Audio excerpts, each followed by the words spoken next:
कुछ चीज़ इंसान की समझ से बाहर हो जाती हैं। हमें तो लगा था कि जैसा कि उस अघोरी ने बताया है हमारे साथ वैसा ही होगा, लेकिन फिर हमने अपने सामने की ओर ध्यान दिया तो हमने पाया कि सड़क के आजू बाजू में बहुत सारे भयानक से कंकाल पड़े हुए नजर आए। हमने पहले तो एक ही कंकाल को देखा था, लेकिन अब वहाँ पूरी तरह से भीड़ लग चुकी थी। सबसे ज़्यादा डरा देने वाली बात यह थी कि हमें इस चीज़ के बारे में भनक तक नहीं थी कि आगे जाने के बाद फिर से हमारे साथ ऐसा होने वाला है। उस अघोरी ने हमें सिर्फ इतना बताया था कि हमारा सामना किसी कंकाल से होगा, लेकिन उसने पूरी तरीके से ये नहीं बताया था कि हमारे सामने इतने भयंकर नज़ारे प्रस्तुत हो जाएंगे। अब हम दोनों को डर लगने लगा था, क्योंकि इस चीज़ का हमारे पास कोई तोड़ नहीं था।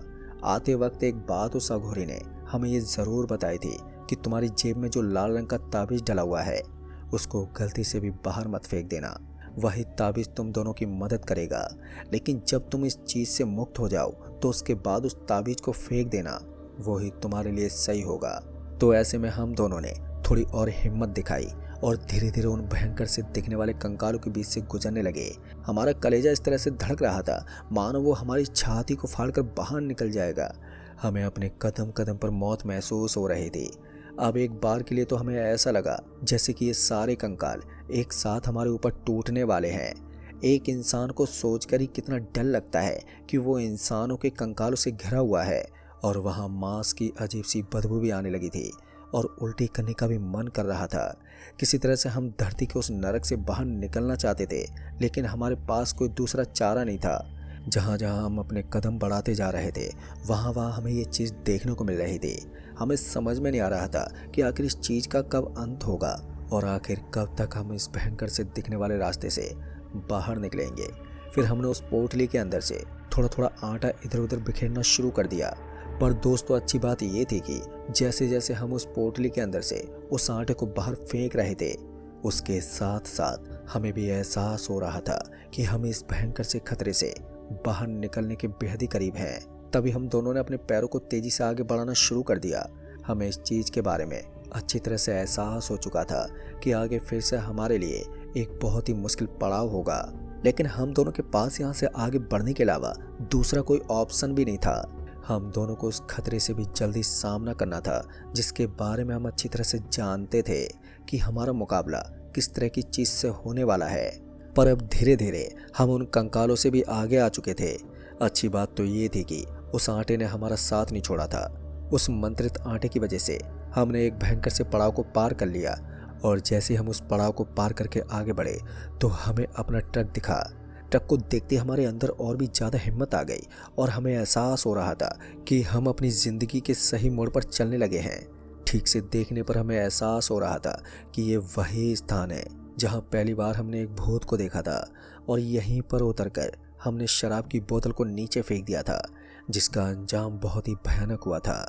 अब हम जल्दी से जल्दी अपने ट्रक की तरफ बढ़ने लगे और जैसे हम ट्रक के पास गए तब जाकर हमें चैन की सांस मिली।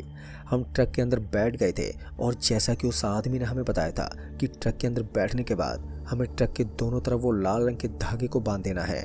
फिर हमने ठीक वैसा ही किया। हमने ट्रक के दोनों तरफ उन धागों को बांध दिया और बहुत ही सरलता के साथ लंबी लंबी सांस लेने लगे। हमें ऐसा लग रहा था कि हमारे ऊपर से बहुत सारा वजन कम हो गया है। विशाल तो थक हार कर ट्रक की सीट के ऊपर सो गया था। वो इतना ज़्यादा डर गया था कि 1 मिनट में उसे नींद आ गई। इधर मैं अभी भी ट्रक के बाहर सपाट पड़ी सड़क को देख रहा था, पर मुझे अभी भी डर था कि अभी भी हमारे साथ कुछ भी घटना न घट जाए। अब तक रात के 3:30 बजने को आए थे और 3:30 बजने से लगभग 7 से 8 मिनट कम ही थे। मेरी भी आंख लगने लगी थी। फिर अचानक ही वहाँ हलचल होने लगी। ऐसा लगने लगा कि हमारी ट्रक बहुत ही ज़ोर ज़ोर से हिल रही है। ट्रक इतनी ज़ोर से हिल रही थी कि हम दोनों कभी भी नीचे गिर सकते थे। फिर एक बार एक और भयंकर से खतरे को महसूस करके सब कुछ हमारी समझ से बाहर होने लगा, क्योंकि इस चीज़ की हमें कोई उम्मीद नहीं थी कि हमारे ट्रक के अंदर भी कोई काली शक्ति पहुंच जाएगी। हम दोनों एक दूसरे का मुंह ताकने लगे। तभी ट्रक की खिड़की से एक लंबे नाखून वाला आदमी ट्रक के अंदर घुस गया। तो मैंने देखा कि उसका सर किसी तरबूज की तरफ फटा हुआ था। असल में ये वही आदमी था जिसकी मुलाकात थोड़ी देर पहले हुई थी। उसने एकदम से बोला, थोड़ी शराब मिलेगी क्या? उसकी बात सुनकर मैं डर से थर-थर कांपे जा रहा था। मुझे समझ में नहीं आ रहा था कि इस आदमी को क्या जवाब दूं। फिर किसी तरह हकलाते हुए मैंने उस आदमी से बोला, मेरे पास कोई शराब नहीं है, चले जाओ यहाँ से। फिर दूसरी पल उसने अपने लंबे लंबे नाखून विशाल की गर्दन में घोंप दिए। दर्द के मारे विशाल जोर जोर से चिल्ला रहा था और दूसरी पल उस भयंकर से दिखने वाले शैतान ने मेरी तरफ अपनी नजरें घुमाई और भयानक सी नजरों से मेरी तरफ देखने लगा। वो जिस तरह से मेरी तरफ देख रहा था उस हिसाब से अगली बारी मेरी थी। मैंने तुरंत ही ट्रक का दरवाजा खोलकर बाहर भागने की कोशिश की, लेकिन तब तक उसने मेरी पीठ को पकड़कर मेरे पीठ के अंदर अपने नाखून घोंप दिए थे, जिस वजह से मेरी सारी हिम्मत टूट गई और मैं बहुत ही जोर से चिल्लाने लगा। मेरी आवाज़ इतनी बुरी तरह से निकल रही थी कि अचानक ही मेरे पैर पर जोर से किसी ने मारा। मैंने अपनी आँख खोलकर देखा तो मैंने पाया कि विशाल मेरे बगल में लेटा हुआ था और वो मेरे ऊपर काफ़ी गुस्सा कर रहा था। दरअसल मैं अभी एक भयानक सपने से उठा था। ट्रक के अंदर आने के बाद सड़क के सामने देखते देखते अचानक से मेरी आंख लग गई थी। फिर इसके बाद गलत सोच विचार के चलते मैंने एक भयानक सपने को देखा। खैर जब मेरी आंख खुली तब जाकर मुझे काफ़ी हद तक राहत मिली, और फिर जब मेरी आंख खुली तो मुझे महसूस हुआ कि मैंने केवल एक सपना देखा था जो अब ख़त्म हो चुका था। मेरी सांसें ऊपर नीचे हो रही थी। उधर विशाल ये सब देखकर थोड़ा हैरान था, और फिर उसके बाद मैंने विशाल को बताया कि मैंने अभी एक बहुत ही भयानक और डरावना सा सपना देखा जो बहुत ही भयानक था। दोस्तों मेरी बात सुनकर विशाल थोड़ा और अचंभित हो गया। फिर मैंने उसे विस्तार से पूरी बात बताई। फिर उसके बाद विशाल ने कहा, लगता है आपके दिमाग से अभी भी वो चीज़ नहीं निकली है। खैर अब तो 4 बज चुके हैं, अब हमारे ऊपर से सारे खतरे टल चुके हैं। विशाल की बात सुनकर मुझे ऐसा लग रहा था कि मुझे नई जिंदगी मिल गई है। हम दोनों ट्रक को लेकर वहाँ से तुरंत ही निकलना चाहते थे, लेकिन उसके लिए डीजल की ज़रूरत थी। मैंने 1-2 बार ट्रक को स्टार्ट करने की भी कोशिश की, और सच कहूँ तो मुझे यकीन नहीं हुआ, और डीजल ना होने के बावजूद ट्रक एकदम से स्टार्ट हो गई। बाद में मुझे पता चला कि ट्रक के अंदर पेट्रोल तो मौजूद था, लेकिन इन ऊपरी शक्तियों की वजह से ट्रक बीच रास्ते में ही बंद पड़ गई थी। बाद में हम दोनों ट्रक लेकर वहां से निकलने लगे, और सुबह के 4 बजे का मतलब अब हम दोनों जल्दी से जल्दी किसी पेट्रोल पंप पर पहुंचकर किसी होटल में रुक सकते थे, जहां चाय वगैरह पीकर फिर से हम अपने सफ़र को अंजाम देते। बहुत ही जल्द हम दोनों उस एरिया को पार करते हुए एक पेट्रोल पंप पर पहुंच गए। जब हम उस पेट्रोल पंप पर पहुंचे तो हमने देखा कि वहां पर बहुत ही कम भीड़ थी। कुछ 1-2 साधन भी नज़र आ रहे थे, और वैसे भी इतनी जल्दी लोग अपने घर से बाहर नहीं निकलते थे। इसलिए मैं उस पेट्रोल पंप वाले के पास पहुंचा, और फिर मैंने उस पेट्रोल पंप वाले से बोला, भाई साहब हम तो रात में भी बहुत परेशान हुए थे, लेकिन कहीं भी पेट्रोल पंप नहीं मिला। तभी उस पेट्रोल पंप वाले आदमी ने बोला, आप इस रास्ते से कैसे आ गए? मैंने तो सुना था कि इस रास्ते से कोई नहीं आता। इस पर हमने उस पेट्रोल पंप वाले की तरफ देखते बोला, भाई साहब हमने अपनी मौत को दावत तो दी है, लेकिन अपनी जान बचाकर किसी तरह यहाँ तक पहुँच गए हैं, और ये एक बहुत ही लंबी कहानी है। हमारी जान बचाने के पीछे एक अघोरी का हाथ है। अघोरी का नाम सुनते ही वो आदमी एकदम से बोल पड़ा, लेकिन वो अघोरी बिना किसी मतलब के तो किसी की सहायता ही नहीं करता। फिर मैंने उस पेट्रोल पंप वाले आदमी को सारी बातों के बारे में विस्तार से बताना शुरू कर दिया। तो उसके बाद उस आदमी ने भी हमें एक लंबी कहानी बताई। शायद वो कहानी उस अघोरी और वहाँ के उन भूतों के बारे में बयां करती थी कि आखिर वो लोग किस तरह से अपनी भूत योनि में पहुँच गए। उसने बताया कि ये करीब 17 साल पहले की बात है, जब वो रास्ता एकदम सही हुआ करता था।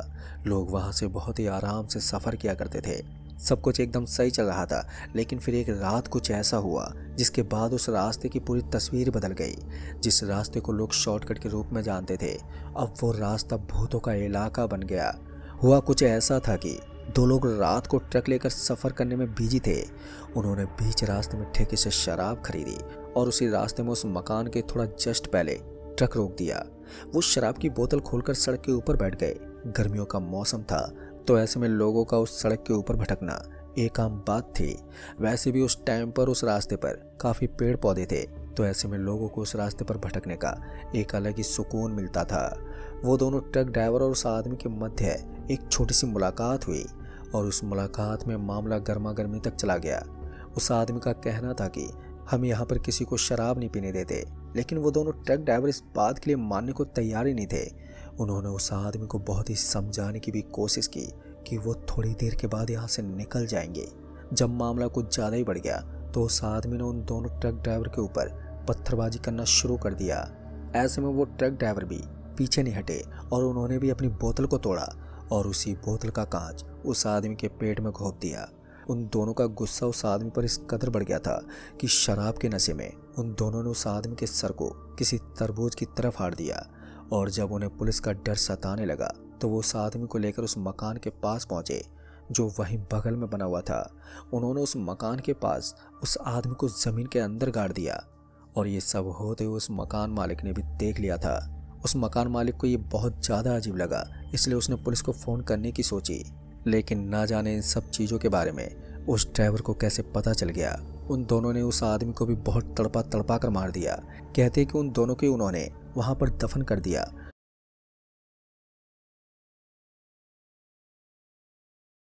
और उसके बाद वो वहाँ से निकल गए। वो दोनों तो अपनी जान बचाकर निकल गए, लेकिन उन्होंने आने वाले सभी ट्रक ड्राइवरों के लिए मौत का गड्ढा खोद दिया था, जहाँ से कोई भी अगर गुजरता तो वो कभी जिंदा नहीं लौट पाता। वहीं बगल में एक अघोरी रहा करता था और उस अघोरी ने उन दोनों के शव के साथ अपनी प्रक्रियाएं करनी शुरू कर दी। इसमें उस अघोरी का काफ़ी ज़्यादा फायदा हुआ। वो जिस साधना को प्राप्त करना चाहता था वो उसे प्राप्त करने में लगा हुआ है। दोस्तों, ये सब सुनने के बाद मुझे ऊपर से लेकर नीचे तक पसीना आ गया था, लेकिन तब तक मेरे बगल में बैठे हुए विशाल ने एकदम से चिल्लाना शुरू कर दिया। उसने बोला, अरे उस्ताद जी, हमने उस लाल रंग के ताबीज़ को वहाँ पर नहीं फेंका जहाँ पर हमें उसे फेंकना चाहिए था। इस पर मैंने उसे बताया कि हम चाहे जहाँ पर भी इस चीज़ को फेंक सकते हैं, बस हमें इसे अपने साथ नहीं रखना है। हमने जब उस लाल रंग के ताबीज़ को वहाँ फेंकना चाहा तो उस पेट्रोल पंप वाले आदमी ने मना कर दिया कि आप इस चीज़ को यहाँ पर ना फेंकें। ऐसे में मैंने ट्रक को आगे बढ़ाना शुरू कर दिया और थोड़ी दूर आगे जाने के बाद हम दोनों ने अपनी अपनी जेब से उन दोनों लाल रंग के ताबीज़ को निकाला और बाहर की तरफ फेंक दिया। पर जैसे हमने उस चीज़ को बाहर फेंका तो हमने देखा कि वहाँ पर एक सफ़ेद रंग का साया उठने लगा। अब ये देखते ही हम दोनों के रोंगटे खड़े हो गए। हमें बिल्कुल भी एहसास नहीं था कि जैसे हम इस ताबीज़ को फेंक देंगे तो ऐसा भी कुछ हो सकता है। शायद इसीलिए उस अघोरी ने उस ताबीज़ को फेंकने को बोला था। हम दोनों ये चीज़ देखकर काफ़ी हद तक हैरान थे। पर उसके बाद हमने ट्रक को आगे बढ़ाना शुरू कर दिया और डीजल डलवाकर हम दोनों किसी होटल की तलाश करने लगे। जल्दी से हमें किसी होटल तक पहुंचना था और बाद में जब हमने इस घटना के बारे में और सारे लोगों से भी बात करनी शुरू की तब जाकर हमें उस अघोरी के बारे में पता चला कि आखिर उसने हमारी सहायता क्यों की थी।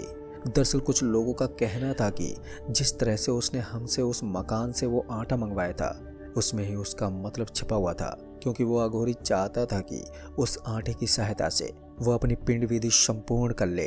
पिंड विधि में आप किसी की बदले की सहायता करके ही पूरी कर सकते हो, इसलिए उस अघोरी के पास ये एक बेहतरीन मौका था जिसका उसने फ़ायदा उठाया। खैर, अब तक मैं और विशाल मौत के साए से बचकर लौट गए थे, तो ऐसे में हम दोनों को काफ़ी खुशी थी कि हम एक ऐसे एरिया से अपनी जान बचा कर लौटे हैं जहाँ से आज तक कोई नहीं बच पाया। दोस्तों